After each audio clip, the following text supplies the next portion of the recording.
I'm here for it. I love it. I'm never not going to be me either, so we're Uh, good. we are good and we are live. So, hello everyone. We are back for another Inner Tapestry episode, and today we are talking about shadow and light, which is such a juicy damn topic. I'm so excited to have this Mm. conversation with you, Red, because there has been so much misinformation and misunderstanding about what light and shadow actually constitute of, and I hope that we can shed some light and some shadow for people today, so that they're not so scared. So let's just orient. Red, if you are willing to go ahead and introduce yourself. My name is Red Eagle. I am a psychic. I'm the healer's healer. I'm a catalyst, and I've been working in this field of energy, light, and shadow for decades. And this is a subject that I am extraordinarily passionate about in all of my students. I talk about the difficult subjects. I have classes and have taught classes for years where um, there's a perception that I'm only going to talk about the juicy light things. I'm only going to be in this most amazing positive place, and I'm like, that's not real. And it can make it tricky. It can make it tricky if you're not ready for that. So I love that we're going to discuss and untangle some perceptions because it's not that the perceptions are wrong. I sway away from right and wrong in discussions, right? I prefer to untangle where do these things come from Yeah. and how can we untangle it and make it real and fit and be healing and cohesive and co-creative. Like we all need each other, and this is such a big heavy topic and a juicy topic. I love how you said that. Juicy, very juicy. I love that word, of Juicy. course. So thank you for that. Yes, and I like to shy away from right and wrong too. And of course, that's like societal programming. Is sometimes we fall back into these black and white, and even the shadow and the light is not as black and white as we think it is because it's so interconnected. And we're going to get into all of that. So. I'm Safrianna Lughna, the Queer Spirit Guide. I've been doing this stuff not quite as long as Red, but pretty much since I was 18, I've gotten into the energy work side of things and then went on to be a therapist, and that's a lot of shadow work, getting into therapy. And I loved this exploration that's unfolded since I've even stepped away from a therapeutic model that has opened me to more of the breadth of what this means. So, where I'd like to orient first, what comes to mind for me is to just orient us to the concept of nature versus nurture, because some people think nature versus nurture is shadow versus light, and it's not. And I want to clarify that because this is my chart I've been working on. It's like this wild conglomerate right now. I've got a digital copy too, and they're probably not synced at all, but there is a nature of our light and a nature of our shadow, and there is a nurture of our light and a nurture of our shadow. So let's Mm-hmm. discuss nature versus nurture first. What comes to mind for you there? I think I'm going to start with the nurture of shadow, I guess maybe, because I'm going to go to the deep sticky stuff, of course, right? Go to all the way to the I bottom. love it. Um, so the perception that you're bad, or if you go to this place of shame, disappointment, fear, that you're bad, that you are somehow not sufficient. Mm, You are not qualified to have those experiences. You're not qualified to have the emotions. You should not feel shame, or you should not feel angry, or you should not feel um, upset, rage, whatever the range of the emotions is, right. right? That to be a light entity, you have to only think positive thoughts. That's it. That's all you Oh, can do. To be an advanced light entity, you can only think positive thoughts. Oh my goodness. Stop. Stop devaluing. stop devaluing, disconnecting from the amazing experience of being in a human meat suit with the cacophony of range of emotion. Now, Mm-hmm. yeah, I come from the perspective of pretty much everything boils down to one of two emotions, and technically you can transmute one into the other. So, yeah, all emotion is one thing. Yeah, we could go there. That's a really high philosophical perspective of something, but you can't really get there until Right. you have wallowed in the anger, the rage, the shame, the I I had a very visceral experience many years ago, and I sought out a psychologist. I mean, I sought out like a psychologist, and I went in and I went, I am truly crazy, and he goes, why do you say that? And I went, these are my fantasies, and he went, well, why do you think you're having those fantasies? And we went through this whole like chair talk therapy exploration of where all these images and fantasies were coming from. And he goes, yeah, there's nothing wrong with you. You're not crazy. You're actually processing all of this really well. This is really good. And I went, but there's something wrong, right? And he goes, oh no, there's nothing wrong. You're fine. And I walked out of there even more confused. And that was way a long time ago. So Right. this is like before I had kids, like kind of at the very beginning of when I started teaching art classes and I started teaching Mm-hmm. metaphysical, spiritual type things. And it really triggered that nurture shadow, right? Like, how am I going to get at the bottom of this and find out where is it coming from? Why am I feeling it? And is it okay to feel that? Mm. And I walked out of that session with all this permission that, yeah, you're just normal. And yet at the same time, I'm like, but is it normal? All that And is it programming. okay? Right? And that really is what started this really deep dive of understanding that shadow and light is the exploration, in my perspective, of the shades of gray. And I'm not Mm-hmm. talking about that book. I'm talking about the No. experiential I'm talking about the experiential emotional journey of the shades of gray, because in all light, there is a shade of that shadow. And in the shadow, there is this amazing light that emerges. There is no right or wrong emotion. There is Right. no right or wrong emotion ever, ever. Yes. It's all in that. It's the energetic perception of it. And this is, in that nurture. So, nature versus nurture. Nature, our actual core self. Nurture, everything we've been taught to believe about ourself. Uh huh. And when we're taught, because in this society, there is so little acceptance of the shadow. And oh my gosh, there's like 5 trillion things that my brain is like, and you need to say this and you need to say, like, there's so many important things here. But in Yeah. the nurture away from our shadow, we've lost half of our nature. Mm-hmm. We've literally 100%. lost half of our nature, because what I've really realized is the light is the seen, the shadow is the unseen. We can bring anything unseen to the seen point, and then it's no longer unseen. That shadow has been integrated into the light. Now it can circle back into the shadow and it can kind of keep regenerating itself, because the shadow Mm-hmm. creates the light creates the shadow. It's this constant reciprocal relationship. And all nurture's not bad either, right? There's no one thing that's right or wrong or good or bad. It's all in how it's approached and the energy behind it.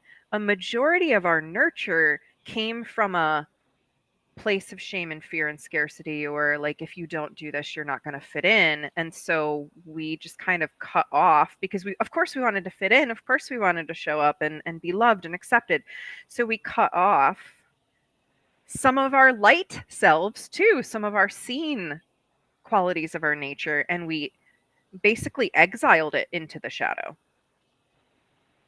Oh, which is yeah. Well, I mean, if you think about the the nature of who we are as an entity, right? So I like to go back to that all the time. Who we are as an entity and how we manifest in this meat suit. So you have your natural number, and that's that filter system for all the things. And the nature of that natural number has certain qualities. And every single natural number manifestation of your blueprint has a shadow and a light. You're going to default to a place through your meat suit in a certain way based on your natural number and the nurture influences of other natural numbers and their shadow. Mm-hmm. And if you are not willing to express and feel and journey through that, you're only going to circle the drain. You're going to go around the same things over and over again. Now, cool thing this morning, my daily devotional that came through was really, as I was doing the daily devotional, I was like, and I'm going to talk to Safrianna today about light and shadow. And one of the cards that came up was Crow.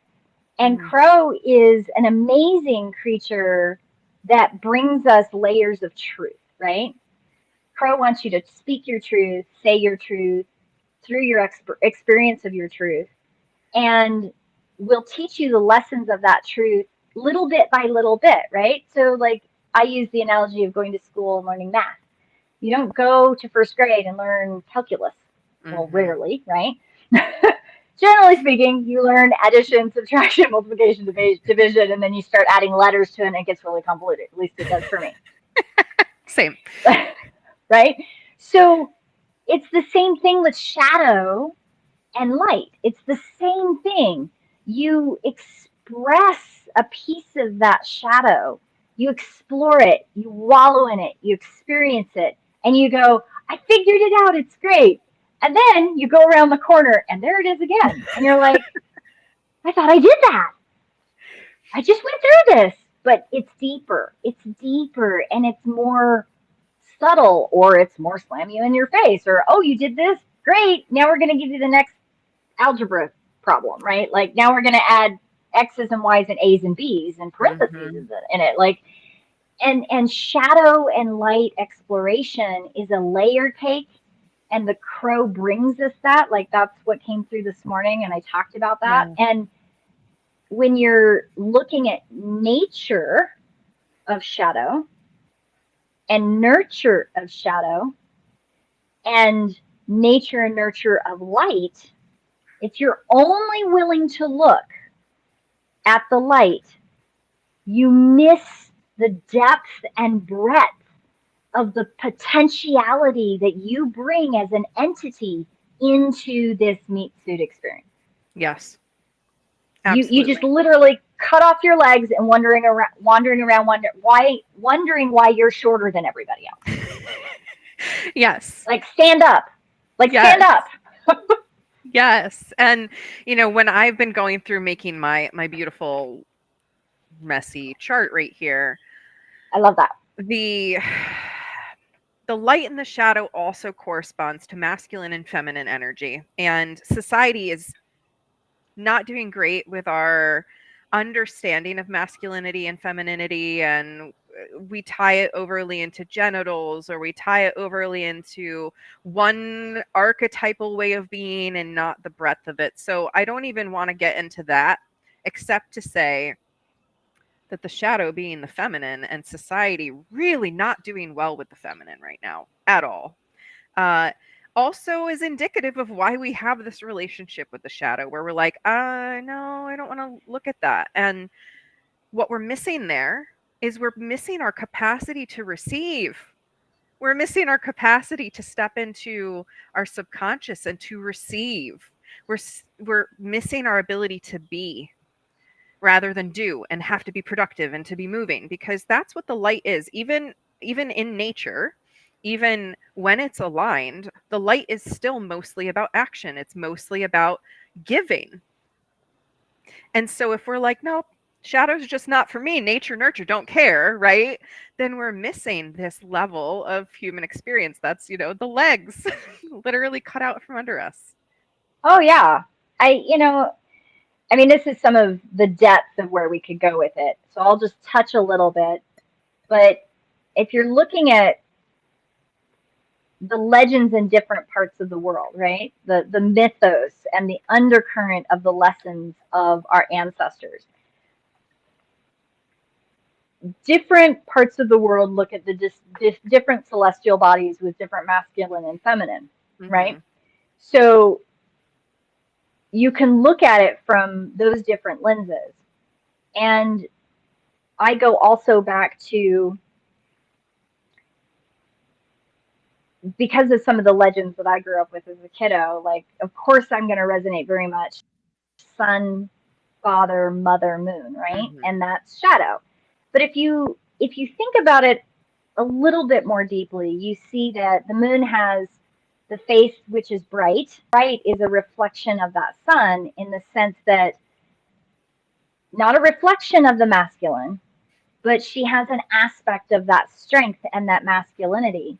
But then Mm-hmm. when she turns to the dark side of the moon, I think that's a movie. I think there's a song about that too. That the dark side of the moon shows the ability to absorb in, and then the moon turns again, and then there's a reflection back out. There's a strength in there, right? Mm-hmm. And the next layer of that, which I've been challenging this paradigm that men are strong for a very long time. And not from a, and I really want it to be received not in this challenge of the feminist, right? Like, that's not what I'm saying. I'm not saying that at all. Because I go back to a base biological fact. If you are biologically born with the ability to grow a whole nother human meat suit in your womb, okay? To grow a whole nother meat suit in your womb, if you have a womb and you can do that, and you've experienced it, there's a layer of understanding, well, both from scientific and research that they've done, is that your very bones are leached of the minerals and nutrients that are needed to create that whole nother meat suit. Mm-hmm. Okay? And if you've been through a birthing experience, and I've been through it twice with no medication, we could get to that, to a whole different thing. There is a trauma that happens to your body when you give birth. Now, Right. some women have a better birth experience than others. It's a whole different topic, but your body goes through a fundamental biological shift and change, and your body is never the same after you have grown a new meat suit and given birth to a new meat suit. Right. Period. There's you cannot go back. You can only move forward. Right. So women have this internal and external, if you give her the chance, she can bring it forward. This ability to anchor into this strength that is not comparable to a patriarchal societal expectation of what a man's strength is. A man's strength is, I'm going to protect my woman, I'm going to be able to hunt and fish and lift heavy weights and provide for my family, and whatever that paradigm is that you've been married to in your life. Okay, we'll just Right. chuck it and put it in this little bucket, right? But have you ever met a man that wasn't actually just this squishy, soft, emotional, fragile entity? Have you ever met Right. one that wasn't? I have not. I have Not never met a under man not under the surface. underneath underneath that facade that they have Mhm. borrowed. They are these amazing, beautiful, gentle, nurturing creatures that have this biological need to connect and feel nurtured and feel seen. I don't care what their natural number is. I don't care how masculine they want to come across. We have masculinity wrong. Yes, We we have it do. wrong in our Western society. Because in reality, women are tough nuts. We are just, like my husband has said, like, you got brass balls bigger than anybody I know, right? Like, there's a perception that testosterone is what makes men strong. Mhm. And we're back to the discussion of shadow and light. Yep. When I think of a sunny day, right? It's spring and I'm going to go out in the sunshine and the days are longer and I'm going to experience the sun. I'm a pale white pasty redhead, so I put a hat on because I will fry. That's strength in sunlight, right? Like that's too much intensity. Mm-hmm. And but in the spring you want to experience the sun and you want to see the grass growing, getting the nurture and the light from the sun, and we want to see the grass growing, and we want to see baby bunny rabbits and life exploding around us. And that's this life thing, right? This is this light perception thing.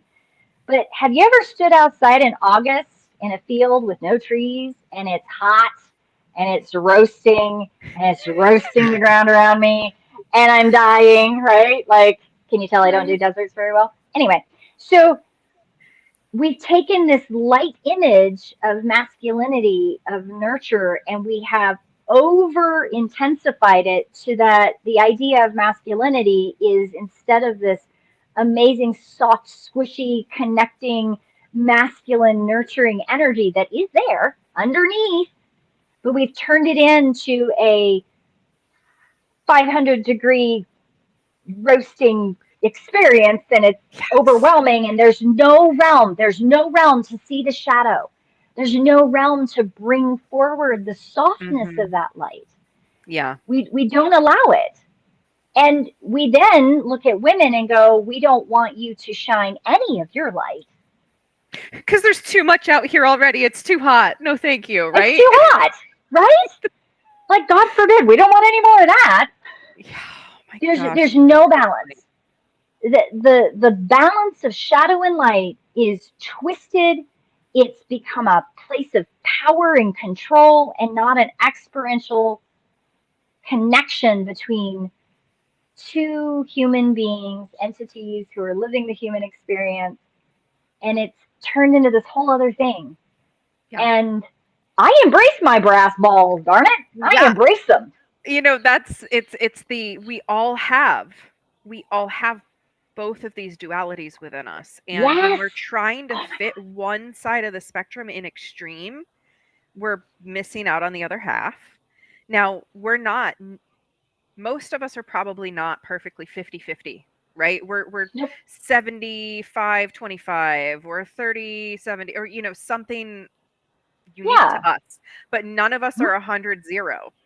And when we're trying to operate in 100-0, things get really, really out of whack, because that's based on the nurture. That's based on, this is Mhm. how you have to perform and this is how you have to be. And it's such an interesting thing, because yes, society has so pushed us to be all in the light, to be all in the doing, to constantly be giving. But even in the example you were sharing of giving birth, right? And the fact that the the person bringing that new life forward loses, they give part of themselves for that new life, Yep. right? So even that's proof that women who are 100% in their nature are still giving, right? And Yep. receiving. And we have to figure out, what is this balance within ourselves? And so again, if we're avoiding, we're like, nope, I'm just going to cut the shadow half off, I'm not looking at that. We're Yeah. So what are we? Instead of being 100%, we're 30%, if Less that's than 30% of our nature, we're or less than even half. You can't even be half if you're cutting off that connection. right, You know, because they so probably inform. one of right. And I think one of the my husband at the very beginning of our relationship was actually a student of mine, ironically. So he took some classes, and we did shadow work classes, right? Like, this is before we were dating, and years go by, and I have a physiological thing where I kind of withdrew from everybody. I kind of went into my own thing, and he said something to me. He goes, "You're the strongest woman I know, but you are also the most fragile. And I want to help you when you're fragile, because I know I can do that." And I thought, Mm, huh. And I sat with it, and I let that sink in. And then we had this amazing conversation about, he was in a place where he could recognize that he knows he's a soft, squishy, emotionally, like, he wants to be able to honor my fragility, because he already knows, he's done the work. He's like, I am fragile. I am not a strong masculine person. Like, I am fragile. Like, he is a soft, squishy, emotional, amazing entity, and he's so strong, right? But he knows where the shadow is in that, and he knows where he doesn't shine. He knows that there are things that I do just naturally, being a woman and being in my strength and grabbing hold of my brass balls and running with it. But he also recognized I can't do that all the time. And I was trying to force myself to do that all the time because he had embraced so much of his own masculine self with this whole plethora of shadow and light. And I wanted to honor him. So I was trying to do too much. And he went, Mm-hmm. wait a minute. I can help with that. And I went, fuck yeah, you can help with that, please. And Right? that's the balance that can occur when we're embodying and embracing all of it. Yeah. And it's valuable to recognize and to go into a little bit deeper of shadow and light. This is where if you've got trauma, if you've got interpersonal connections, if somebody's pushing the edge of that and you're not willing, if you just do what I've heard people do, like, I don't want to think negative things. I don't want to go there with my mind. I don't want to think that thing about that person. I don't want to go into a bad spiral with my thoughts, right? I'm not saying wallow there, Mm-hmm. but acknowledge that your mind wants to go there. Your body has a feeling, your mind has a feeling, your spirit is trying to work through that. I was having, back to the very first example, right? Like, I was having really kind of scary thoughts. I mean, so that's in my conceptualization here of light and shadow and the nature versus nurture, and I've gone in online and started to expand this even more to the harmonized light and shadow, the neutral light and shadow, and the disharmonized light and shadow, because they can Yeah. absolutely be both. But this was sort of the seed Oh, of yeah. that. Like, disharmonized shadow is our trauma, right? It's our Yeah. suffering we've experienced. It's the parts of us we've repressed and we've exiled Hmm. away. It's all of those limiting beliefs and the unspoken feelings and the family secrets. Like, of course, we wouldn't Whew. want to go there, right? We're like, ugh. But when we harmonize that, we bring some light to it, we're receptive to what's there. We also will find, sometimes I see, our desires and our dreams that are underneath all of the unharmonized shadow. And then, knowing that, having looked at it, listened to the signal to go there, we're able again to bring that into the light and bring it forward to be manifested and worked with. And then, so that's really like when we're in this relationship between the light and the shadow, that's exactly what it is. It's, I go into the dark and I retrieve the next gem that was hidden here and I bring it out into the light and I play with it and I do stuff with it and I create. And then that has it's had its life, and now I go back into the shadow and I retrieve the next little gem. And when we view it as Hmm. this cycle rather than this hardcore experience, like if we're allowed to take it as an ebb and a flow and a coming in and an out, instead of a that's going to bang me over the head with a hammer and make me do the damn work, that's what ends up happening when we avoid the shadow. We have mental Right. breakdowns. Well, and there's a layer in this too of, and I'm going to go to the masculine place because in our culture, men have many men, not all of them, but many of them, women too, depending on their background, their nurture, right? They have this deep resistance to going to seeing a counselor or to Mhm. doing talk therapy or doing some of these different techniques because there is a genuine lack of understanding mixed with fear that to heal, you have to do it all in one fell swoop. So there's that dynamic fear, understanding, misunderstanding, or the innate nature of the shadow of that natural number that wants to get it done all at one time and thinking, well, I've just done the work, it's fine now. Not understanding that the harmonious part of healing, like you said, is to go in, grab the thing, play with it, bring it forward, allow it to emerge. And I will throw another word in here, finding the coherence in that exploration of that gem. Because when you bring harmonious energy from shadow into light to make it a part of you, it becomes part of you. It becomes part of the coherent energy of that cycle of that emergence. And yeah, I totally had 100% and I know you've had it too, Safrianna, like any of us that when we talk about doing the shadow work, we have these experiences where like, oh, that's big. Oh, I need to breathe. I need to really like, okay, that feels like I got rid of a huge chunk. And you're like, okay, I can do this. And you're like, okay, now I can take a breather, right? Like, okay, I need to sit with this a little bit. And then you get another whammy and you're like, wait a minute, I wasn't ready for that. But you were ready. You didn't know you were ready, but you were ready. And those of us who have done the heavy lifting, right? The work, this big shadow thing that's this bigger overarching scary thing, which it's not. Not as scary as the monster under the bed we think is there. Oh, right. It's not as scary. And if you use we have so many tools now.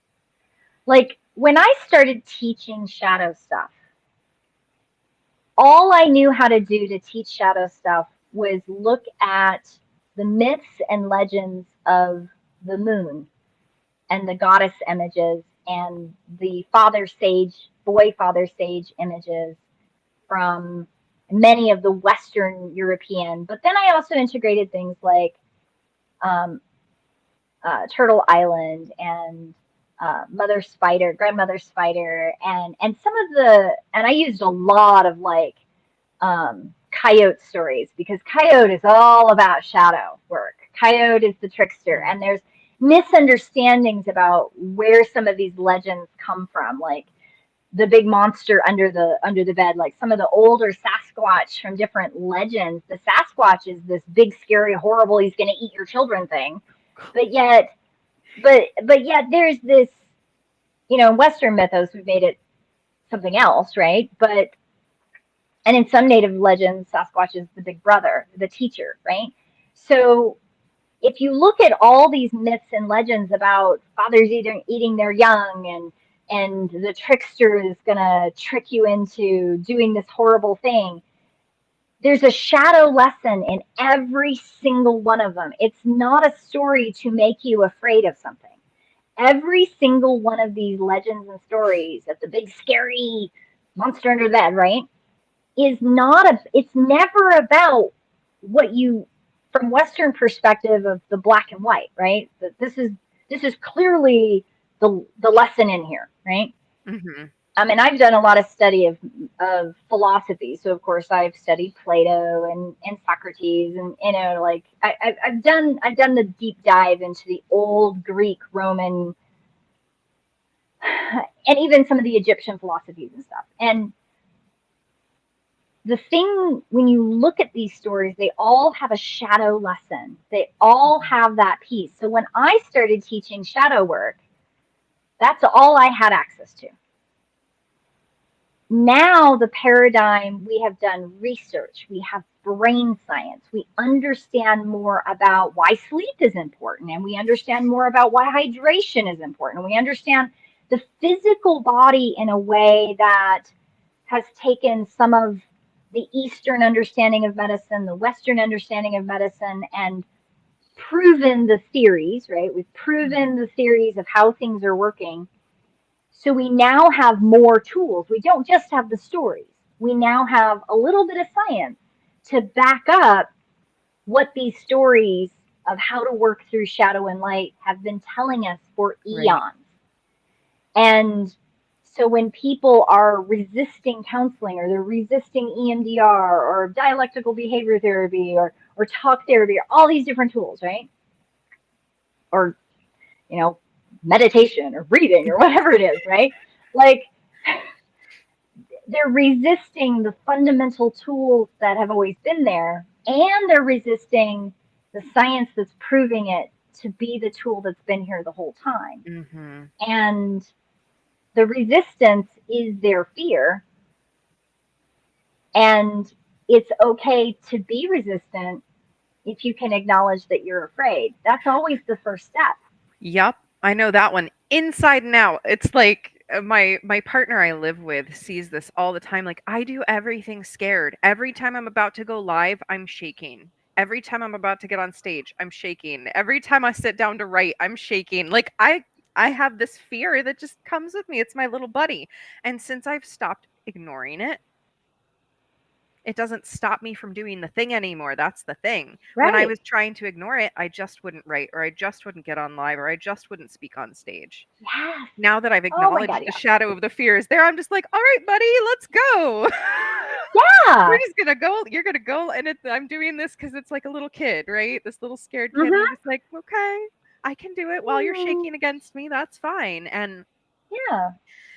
the reality, if we just think of the physical life living right now, and you think about, I'm picturing my other partner was visiting, standing in the kitchen, and we were talking about shadow and light, and they were like, well, my shadow, I can see my shadow on the floor, it's right here, right? And then if you like change your angle, the shadow's still there. You might not be able to see it, but it's still there. So no matter how much Mm-hmm. we're running from or trying to turn our gaze away from the reality of it, it's there. Mm-hmm. So what if we actually acknowledge it? We're like, again, hey buddy, come on. I had this image come through. It was during one of my moon calls. I don't remember if it was a Gemini moon or what, but for some reason I got into this shadow and light and picturing this black and white marble. If you can picture a sphere that right down the middle, one half is white and one half is black. Okay. So you with me? And if I have it turned this way, I only see the white. If I have it turned this way, I only see the black. But when I'm turning it like this and I'm looking at it in 3 dimensions, I'm constantly getting a different relationship between the shadow and the light, the black and the white. But they're both there the whole time. It's just like, that dark side and light side of the moon. The other side of the moon is there. We're just either seeing it or not seeing it, depending on the way the light is shining. Okay, so I'm gonna throw another thing in there because I love this. So if you think about like those that can visualize, like there's a thing that there are people that can't visualize, right? Like they Mm, can't, you explain something and they have no image in their brain. mhm. Okay, you have that? Yeah. Okay. My husband has that too, boggles my mind. I don't understand how you function, but I love you anyway. In the layer of this visualization, which is gonna might be a little tricky, but we're looking at discussions that have come up with people all the time about moving into this new earth, this new dimension, this new awareness of thing, right? Shadow and light becomes even more important because most people perceive fourth and fifth dimension to have time being the fourth dimension and awareness and the use of all these dimensions goes into five. There's philosophies about all this, right? But new earth, dimensional consciousness awakening into another layer of connection, time has nothing to do with it. Time has nothing to do with the fourth dimension because time is its own thing. It's way out there in the 24th, 25th dimension of something that I don't even know how to explain. The fourth dimension is the awareness of connection to the layers of shadow and light that we all carry. And that awareness is the acceptance and the ability to pull forward through time, because time's not a thing, into this connection of no longer being disconnected. You have to do the journey through the shadow and the light to come into a place where you recognize that we all have shadow and light. Mhm. And to get to that new earth place, you have to recognize the entity living in the meat suit that is experiencing the dichotomous experience of the shadow and the light to come into coherent harmony for everyone. That's Yes. the only way we get to New Earth. Yes. Oh, and that's like my mission here Of course. is to help people find this harmony and balance within themselves, unique to them. Again, like we all have different micro levels of these energies, but we have to have access to both. We have to have access to both in order to move into another level of harmony on a collective level. And so the more of us that anchor in, I'm seeing it literally like anchoring in the Yes. shadow and the light, like anchoring it Uh-huh. in, that we Mm-hmm. have access to both, that we're not afraid of either, that we're, I mean, and if we're afraid, that we just bring it along with us, right? Yeah. That we need this connection to create the inner harmony, to reflect it back out into the world. And there are a lot of healers out there that want to avoid one half. I struggled to use the word healer there because then they're not really doing healing work, they're doing bypassing work. And there's a lot of spiritual practitioners that do bypassing work where they're like, I've literally had a person in my life, no longer in my life, but for for this reason, I'm sure, that they were like, "Oh, I don't need to look at my shadows or any of my old traumas or experiences because I just shapeshift them into a new form and I let them go." I'm like, "So Mm, what new form did you shapeshift them into if you didn't actually like look at them or process them?" Like it doesn't, you can't just do that. well, You and can I shapeshift find it it. into something. Oh yeah. Yeah, you can. I mean, it's a form of transmutation and transformation, right? Mhm. But I like that you use the phrase bypassing. I've struggled finding my own word for it because that is exactly what it is. They're just bypassing the journey. And I too have had these experiences with people who, and you find it a lot. There's podcasts out there. There's people who are putting videos out there. They're writing books, and it kind of seems to come up a lot in some of the self-help things, and not in a healthy way, I guess is what I'm trying to say. Like the healthy journey through the shadow and the light is the experiential journey. You've made friends with fear and you're bringing fear with you, right? Like fear still triggers. It's still there, but you're bringing it, you're acknowledging it, you're nourishing the fear so that the fear can start to unlayer, right? And you can find the gems in the fear. Where is the lesson in the fear? Where is this beautiful experience that fear brings you so you can see another side of it? Mhm. Um, and what too many of these bypassing healers are doing is I'm gonna stereotype, so I'm gonna clarify this before I go into it, because it could probably be triggery for somebody. A little bit defensive will come up, and I know this, but this is shadow work, right? Like I'm poking this puppy on purpose. Yes. Okay. Example.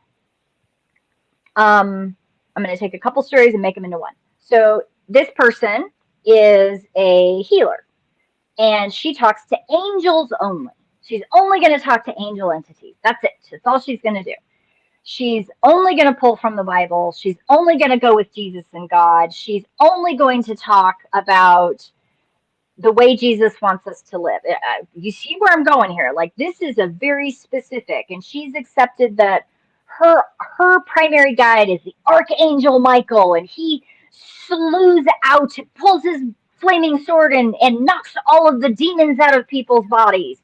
And she is forcing these people to have this amazing experience to grow. And when they get off of her table and they come out of her room, they are completely cleansed of the demons. And they're like, okay, okay, really? I wish, right? Wouldn't that be Right? great? So I don't want it to sound like I'm devaluing this healer's experience. She has a deep belief in this thing, or man, this man or woman who has this deep belief in the healing power of the connection of these entities. If you want to call them angels, great, awesome. Maybe they're her primary, guide is an angel entity. Great, awesome, wonderful. Whatever floats your boat. Awesome. I'm glad you're helping people. Awesome. But, and, but,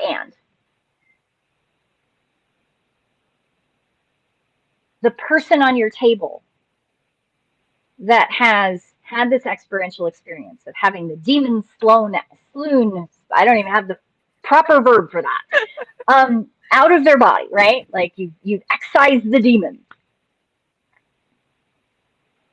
or out of their energy field, or whatever, however you want to perceive it. I'm using a pretty drastic stereotype here, but what has that person done in their work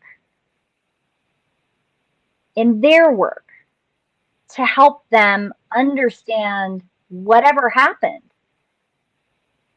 Have you removed the shadow, or have you put a band-aid on top of something that is masking the journey of that shadow? Okay, now you might come back to me and say, well, they did have a negative entity attached to their field, or they had a hole in their energy field and you needed to heal it. I spend a lot of time working with people. And there is a very deeply seated fear-based paradigm in our society that when people have experiences that are uncomfortable or scary, they go to this place of, this person attacked me with a curse, this person attached their negativity to me, this person is a narcissist and is gaslighting and abusing me, and this person is a energy vampire and they suck the life force from me, right? Like, we use these very triggery words to reinforce the fear. And that is a result, I think, of the healer not being willing to look at their own shadow journey and reinforcing somebody else's inability to face their own shadow journey. Mm-hmm. Yep. I had an experience about 2 years ago. Somebody came to me. She had been to me a couple times, and she had this experience. And I hope I didn't devalue the experience, but I definitely asked lots of questions. I was like, because I definitely got the impression that no, she wasn't being cursed, she wasn't being attacked. Like, she had an experience that was scary, and she wanted me to fix it. And there are lots of tools you can use. Like, have you taken an Epsom salt bath? Have you cleaned your house? Have you grounded your house? Have you honored the entity of your house? Have you connected into earth? Like, I got tools, man. I got all kinds of tools, right? But all of those tools go back to one place. You have to do your work. And if you need help with that work, I am not a licensed counselor as of today. I'm not a licensed counselor. That might change tomorrow. I don't know. But as of today, I'm not a licensed counselor. So I'm going to tell you, go find a counselor. Find one that works for you and explore where that fear comes from. Mm-hmm. It doesn't mean that somebody's not attacking you. Somebody could be attacking you. They could be attacking you out of their own fear, their own discomfort. Because what happened in that exchange with that client is she turned on me. She made me the enemy because I didn't fix it. The desire for the quick fix. Yeah. Right? So it became her shadow come to me as a light healer to fix the problem, give her the tool, give her the answer, take the thing away from her, make it go away. And I just handed her back her shadow. I gave her tools. I did give her tools. People walk away with tools all the time with me. Yeah. But they're not easy, right? Like, you have to do the work. And she didn't like that. So then I became the enemy. I did get attacked. And I took the whole thing in and went, okay, did I do the right thing?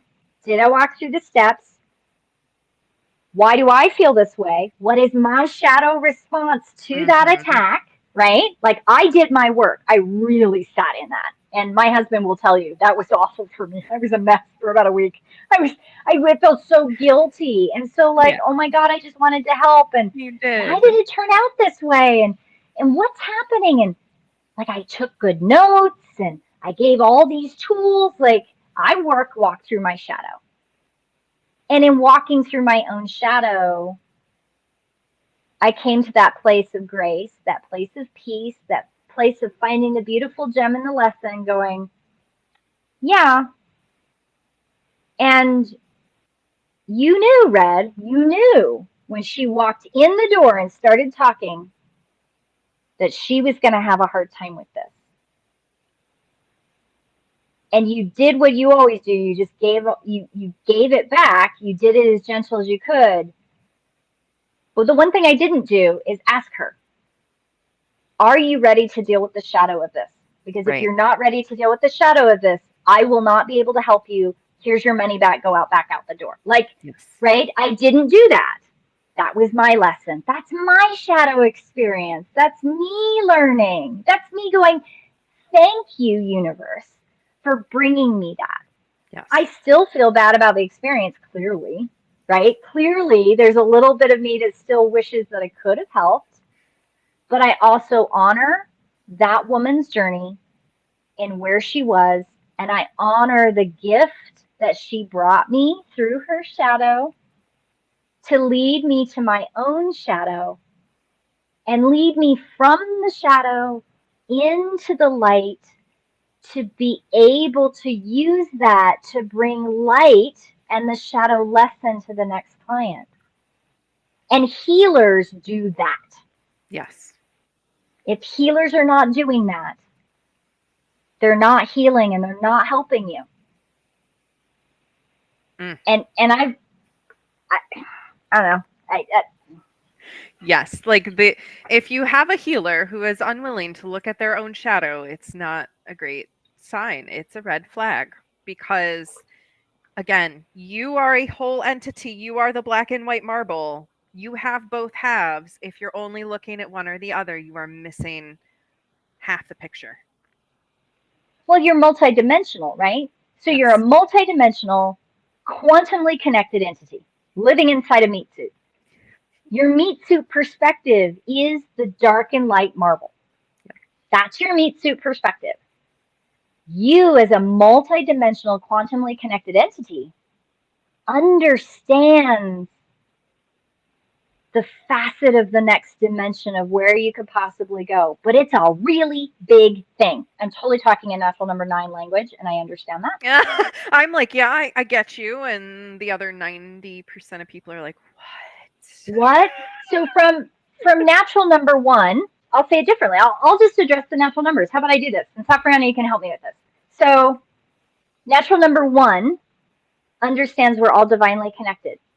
And every experience is that divine connection. And we're all see the beauty and the creativity of the connection, of the possibilities of taking that marble and loving and finding the joy and the beauty of that whole marble, right? The wonder of every piece of it. The wonder of every piece of it. Yes, that's 1. Okay, so 2 is 2's know that multidimensional connection because they see you and they want you to be authentic and real when you come forward. Even if you're in the shadow or in the light. Even if you're in the shadow or the light. 3 is seeing the joy and the beauty and the crystallization of the possibilities and the details of how you get from that beautiful marble through all of the layers of the shadow to emerge. And the joy that goes with it. There Yeah, is there's so sadness. much joy in Oh, relating to your shadow. Like there's so much right? joy that is missed if we don't go there. Yes, yes. Through those tears comes the smile, right?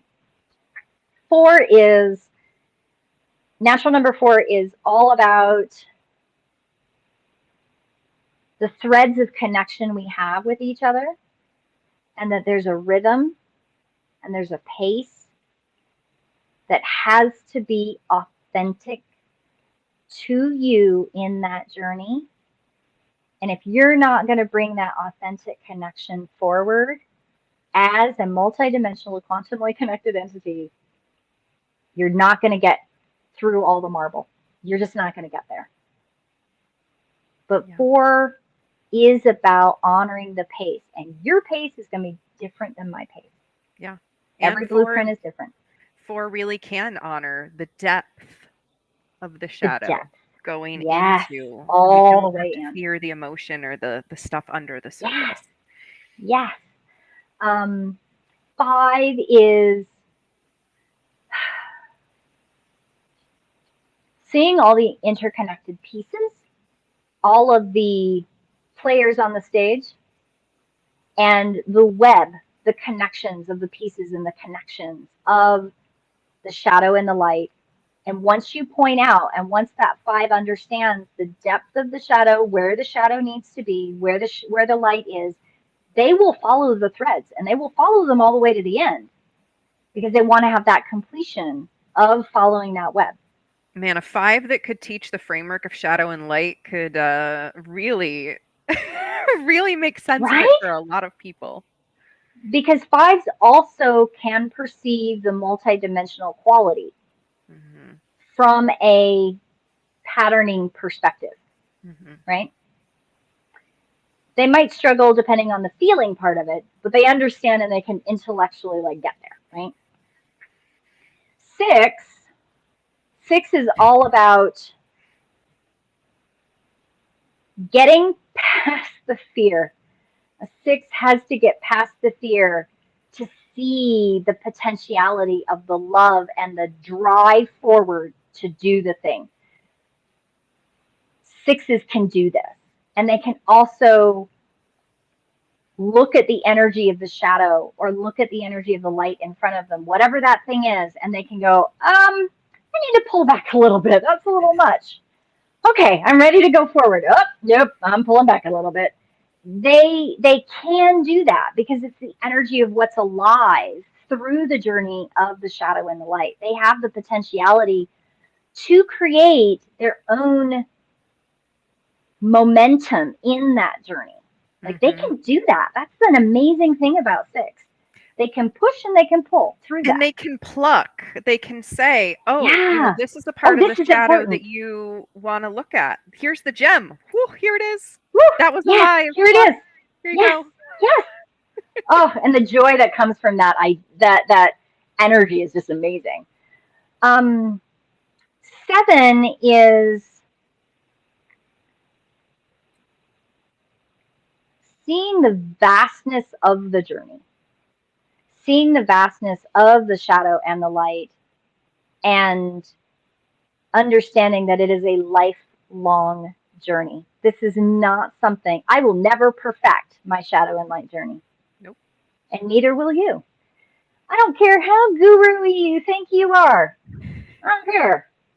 You are at the bottom every time. Like every new cycle, you start at the beginning of the flow of that cycle. And a 7 knows that. They know it's a big thing and it's so huge.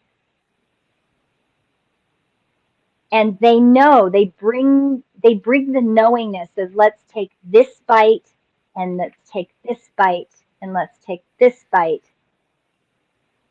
and let's have fun with it.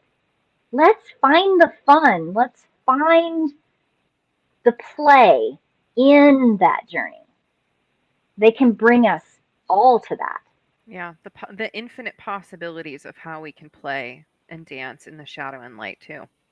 Yeah, it's amazing. And God forbid you ignore your shadow and light. That 7 will tell you you are full of shit. Just so you know. Yes. But it's a beautiful thing. They never mean it from a 7 would never come at this from a place of judgment. It's a place of you're lying to yourself and we're going to call you out on it. Because you're not serving yourself. So I can't let you not serve yourself, right? That's the beauty of 7. 8 is being in the meat suit in the shadow light journey. Like this is where that somatic work, like that feeling, where does the grief sit? Where does the anger sit? Where does your body tell you it's living? How do you get it out? How do you work through the shadow and the light with the body? Dance, move, but be connected, right? Like be connected to earth. What are you putting in your body?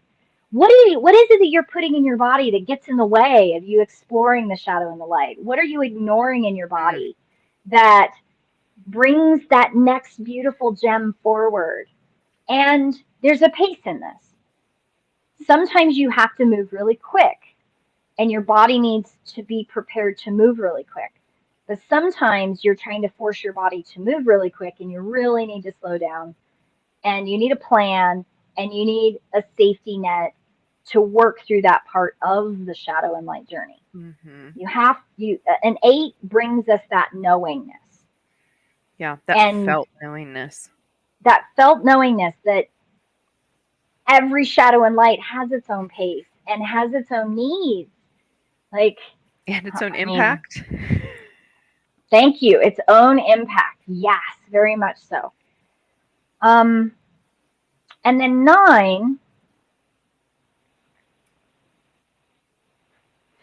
That was easy for me to get into, clearly. yeah, we kind of started with 9.